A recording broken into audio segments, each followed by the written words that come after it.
lessons while having fun, where kids are taking part in the Cats Academy.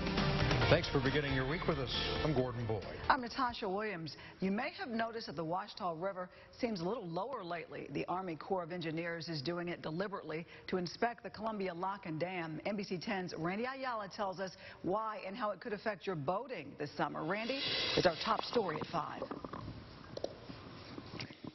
Hey, Gordon and Natasha. Well, I'm here at Lazard Park, and boaters beware. You're going to be seeing a lot of these barricades at boat ramps across our area. The Vicksburg District of the Army Corps of Engineering began lowering the Ouachita River last week after discovering sand boils and voids at the Columbia Lock and Dam. Now, this isn't the only boat ramp that's going to be affected. Several in our area will be.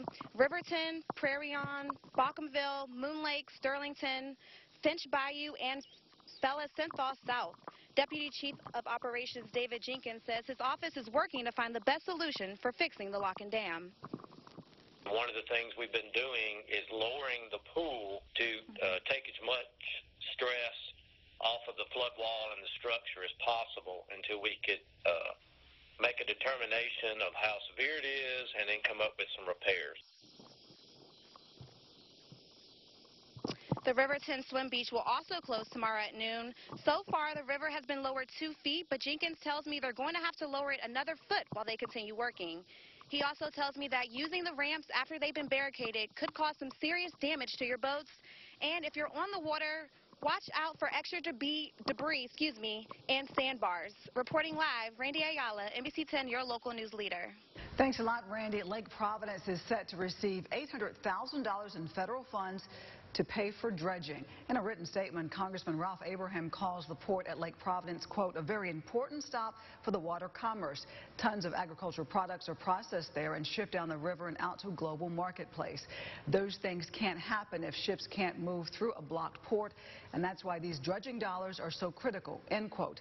The money is part of a $1.4 billion long-term funding plan for Louisiana water projects in this year's fiscal budget. A West Monroe man is in jail this afternoon accused of exposing himself at the subway. Now, police say 58-year-old Robert Jones was arrested after the incident at the subway on Highway 546. The arrest report says that witnesses say Jones was at the restaurant's patio and came in contact with the victim. That's when he removed his privates from his shorts and began pleasuring himself. Now, Jones told police he'd been at the restaurant for several hours but denies the accusations. He says he's now being held at the Ouachita Correctional Center and no bond has been set. Monroe police want your help to catch a suspected rapist. Julius C. Cooter Brown is the suspect in the sexual attack from last Monday. He called several addresses in East Monroe home, and he hangs out in the Booker T neighborhood. His accuser says that he had a full beard at the time of the attack, but may have shaved it since. If you have seen Brown or know where he might be, call Monroe Police or Crime Stoppers of North Delta. That number, 318-388-CASH.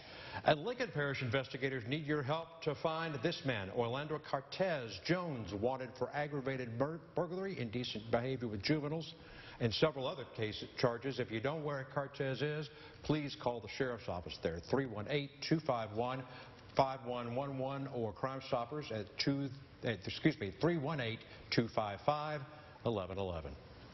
Some kids down in El Dorado are getting life lessons this summer while having a little fun. The Cats Academy just kicked off today at Washington Middle School, standing for Committed, Ambitious, and Trustworthy Student. The program is funded through the Share Foundation in El Dorado, the efforts to help reduce crime and violence in Union County. Now, 4th graders going to the 5th grade are building relationships through groups led by local law enforcement. Officers say they mentor the children even after that program is over.